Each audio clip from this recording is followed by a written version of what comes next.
No, no, no, no, no! No! It's done. We gotta go, brother. Now. Only then did the father realize his daughter had been killed, but these criminals had come prepared.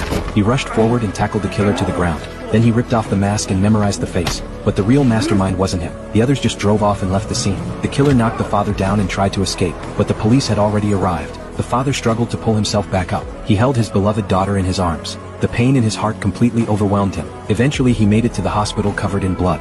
Meanwhile his wife had also heard the news. The doctor walked out of the room with a grim expression. They both instantly knew their daughter didn't make it. This had to be the most devastating moment for any middle-aged parents. But the father quickly pulled himself together. Now the priority was to bring these thugs to justice. However, the lawyer delivered some bad news. The killer caught at the scene would only get 5 years in prison. The reason was there was no surveillance footage, and there were no other witnesses. Even the gun had been taken by the others. Bullshit is what it is. I'm not disagreeing with you, Mr. Duncan, but I gotta be honest. I had to schmooze the judge to agree to half those charges.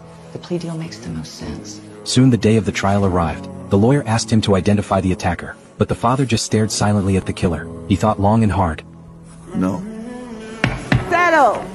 The killer was completely stunned. Even the lawyer had no idea what he was talking about. Mr. Duncan, are you absolutely sure that you cannot confidently point out the attacker? Yes, Your Honor. I'm 100% sure. The judge dismissed his case, and the killer was released due to lack of evidence. That day the killer's brother came to pick him up at the entrance. The father watched from a distance as they celebrated. He would never let these people get away with it. That very night he tracked down where the killer lived. When he saw the killer step outside he slowly drove closer. Then while the killer's back was turned, he floored the gas and slammed right into him. He pulled out a baseball bat he had prepared. He had stopped caring about the consequences. Then he unleashed all his rage on the killer. He didn't stop until he had no strength left. Then he drove away from the scene. When he got back he parked the car in the garage. The first thing he did was clean the blood off the car. Then he wiped the blood off the baseball bat. He wrapped the rags up in a bag to hide the blood on his clothes. He changed into a clean jacket. He rushed into the bathroom to wash out his shirt. Even though he got his revenge, the father was still in tremendous pain.